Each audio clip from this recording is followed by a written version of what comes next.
출애굽의 하나님의 이름들 출애굽기 3장.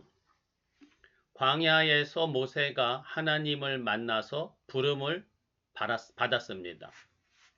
모세는 바로의 궁전에서 도망을 쳐서 광야에서 살고 있었습니다. 어느 날 하나님의 산 호렙에서 불붙은 떨기나무가 타면서도 사라지지 않는 것을 보고 다가갔습니다. 그리고 여호와 하나님에게 출애굽의 사명을 받았습니다.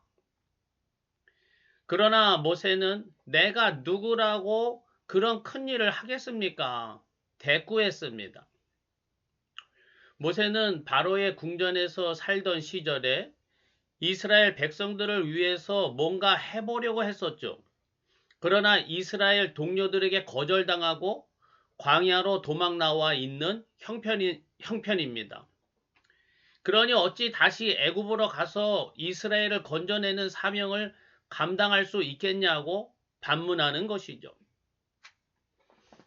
그럼에도 모세는 하나님의 명령을 받아들였습니다. 여기에서 흥미로운 점은 모세가 하나님의 이름을 묻고서 명령을 받아들이고 있다는 것입니다. 모세는 명령을 받아들이기 위해서 하나님의 이름이 무엇인지 물었습니다. 하나님은 모세에게 오늘 본문인 출애굽기 3장에서 세 가지의 하나님 이름을 말씀해 주셨습니다. 스스로 있는 자, 아브라함, 이삭, 야곱의 하나님, 히브리 사람의 하나님, 이 세 가지입니다. 하나님의 이름 세 개를 들은 모세는 명령을 받아들이고 순종하는 마음으로 변화되기 시작했습니다. 그리고 출애굽이라는 놀라운 역사를 감당하였습니다. 우리도 하나님이 나에게 주시는 명령을 믿음으로 받아들일 수 있기를 바랍니다. 그러기 위해서 모세와 같이 하나님의 이름을 듣고 깨달아 사명을 감당할 수 있게 되기를 원합니다. 하나님의 이름이 과연 어떤 의미를 가졌기에 모세의 마음을 움직였을까요? 출애굽기 3장을 통해서 모세의 마음을 움직인 하나님의 이름들을 함께 묵상해 보고자 합니다. 하나님의 첫 번째 이름은 스스로 있는 자입니다. 스스로 있는 자. 모세는 왜 하나님께 이름을 물었을까요? 이집트를 대항해서 이스라엘 백성을 이끌어 나올 수 있을 가능성이 있는지를 파악하려는 것입니다. 이집트의 이 엄청난 군사력, 경제력의 배경에는 뒷배는 이집트의 수많은 신들입니다. 이집트를 최강의 나라로 만들어준 신들을 대항할 만한 능력이 하나님께 있는지 하나님의 이름을 물어보았던 것 같습니다. 그래서 모세가 하나님께 물어본 겁니다. 이집트에는 상상을 초월하는 신들이 있는데 내가 그런 신들을 어떻게 대적하여서 이스라엘 백성을 이끌어낼 수 있겠습니까? 하나님이 과연 이집트의 모든 신들보다 강하고 위대하신가요? 하나님의 이름은 무엇입니까? 라고 물었던 거죠. 하나님은 자신의 이름이 스스로 있는 자라고 말씀하셨습니다. 스스로 있는 자라는 표현이 좀 어렵죠. 이 이름을 직역하면은 나는 나다 라고 할 수 있겠습니다. 상당히 추상적이고 관념적, 철학적인 표현이라서 쉽게 이해가 잘 안 되는 이름입니다. 나는 나다 라는 의미는 누군가에 의해서 존재하는 것이 아니라는 겁니다. 하나님은 하나님 스스로 존재하시는 신입니다. 하나님 위에 어떤 신이 있을 수 없습니다. 또한 하나님 외에 다른 어떤 신들도 있을 수 없습니다. 진정한 신은 오직 하나님 한 분이십니다. 하나님만이 스스로 존재하는 분이십니다. 하나님 이외에 어떤 존재도 스스로 존재하지 못합니다. 이집트의 수많은 신들은 하나같이 어떤 특정 형태나 대상에 속한 존재일 뿐입니다. 이집트의 첫 번째 근원적인 신은 아툼입니다.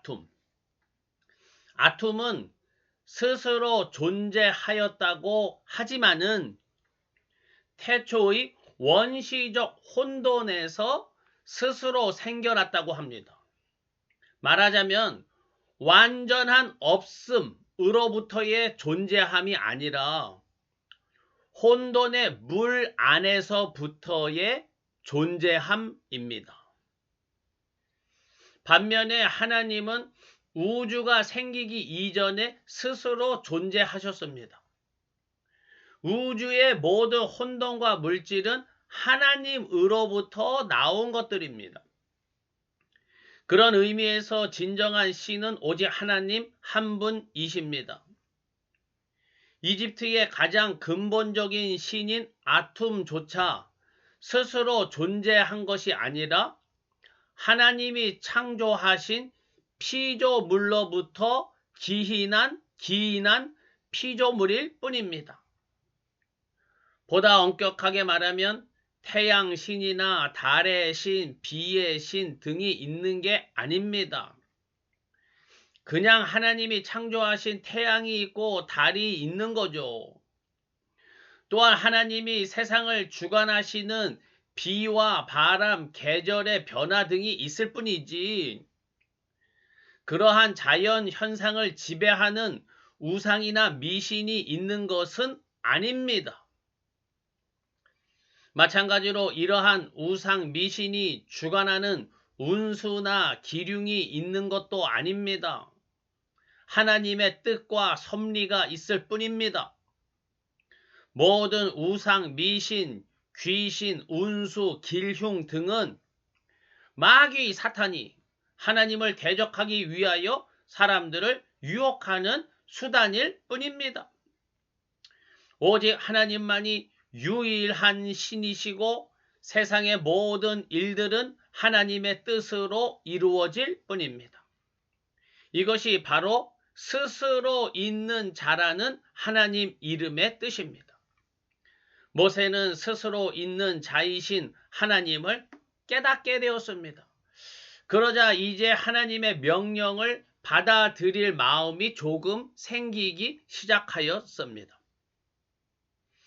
하나님이 모세에게 두 번째 이름을 말씀해 주셨습니다. 나는 너희 조상의 하나님이다. 아브라함의 하나님, 이삭의 하나님, 야곱의 하나님이라고 말씀하셨습니다. 하나님은 왜 이런 이름을 모세에게 말씀해 주셨을까요? 스스로 있는 하나님이라는 이름만으로도 이미 충분하였을 텐데요. 아마도 모세는 이런 마음이 들었던 것 같습니다. 하나님만이 스스로 존재하시는 유일하신 신인 것은 이제 알겠습니다. 그러니 다른 어떤 신들이 있다 해도 그 어떤 우상들도 하나님을 대적할 수 없다는 것은 확실히 알겠습니다. 그런데요, 문제는 이겁니다. 과연 하나님이 이스라엘 백성들만의 편을 들겠냐는 의문이 들었습니다. 하나님이 온 천하 만물 만 백성들의 유일하신 하나님이시라면 이집트도 하나님이 창조하셨고 이스라엘도 하나님이 창조하셨을 것 아닙니까? 그렇다면 굳이 하나님이 이스라엘의 편을 들고 이집트를 대적하실 아무런 이유가 없지 않냐는 겁니다.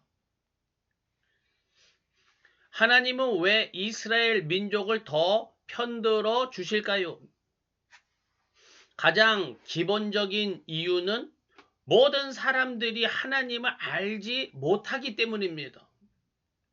하나님이 모든 만물과 사람들을 창조하셨음에도 사람들이 이것을 알지 못하고 있습니다. 사람들은 하나님을 몰라도 살 수 있겠다고 생각할지 모르지만은 하나님의 직접적이고 구체적인 은혜와 돌봄을 받으려면 하나님을 알아야 합니다. 하나님을 모른다는 것은 하나님의 생명과 은혜와 평화를 온전히는 받을 수 없다는 것이고 하나님의 빛으로부터 점점 멀어져 감을 의미합니다. 하나님을 모르는 결과는 어둠이고 혼돈이고 죽음입니다. 그렇기에 하나님은 사람들이 하나님을 알게 하시려고 아브라함을 택하셨습니다. 아브라함만 하나님을 알고 하나님의 생명을 받으라고 택하신 건 아니죠.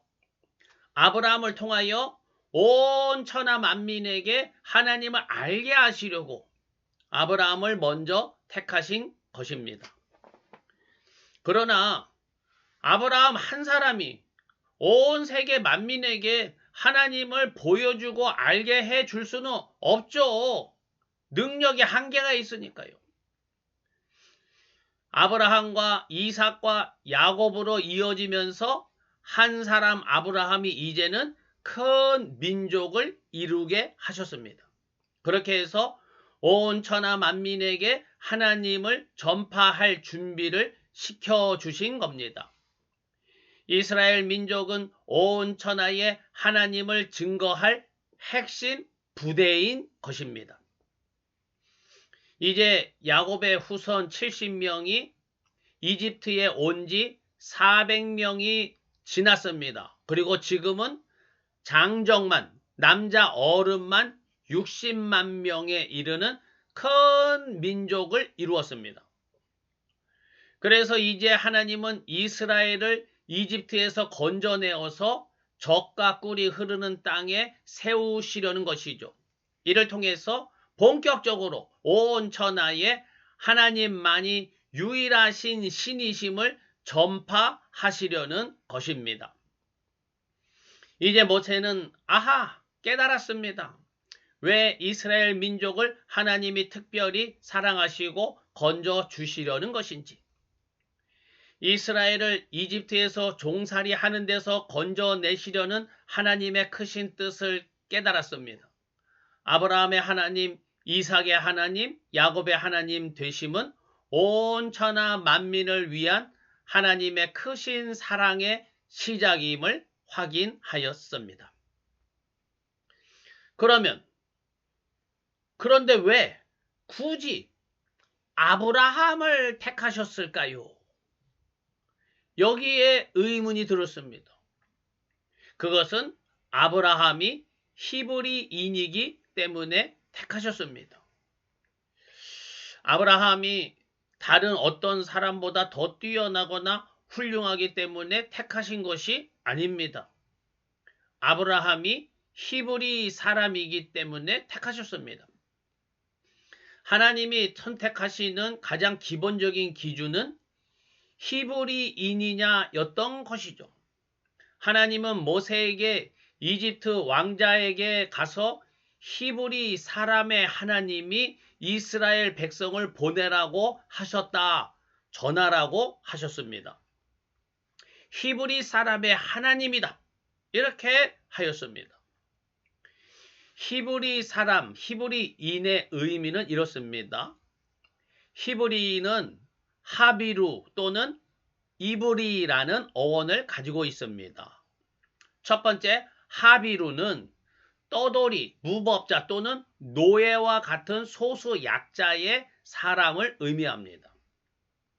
하나님이 아브라함을 택하신 이유는 힘도 없고 돈도 없고 별 볼 일 없는 약자였기 때문에 택하신 것입니다.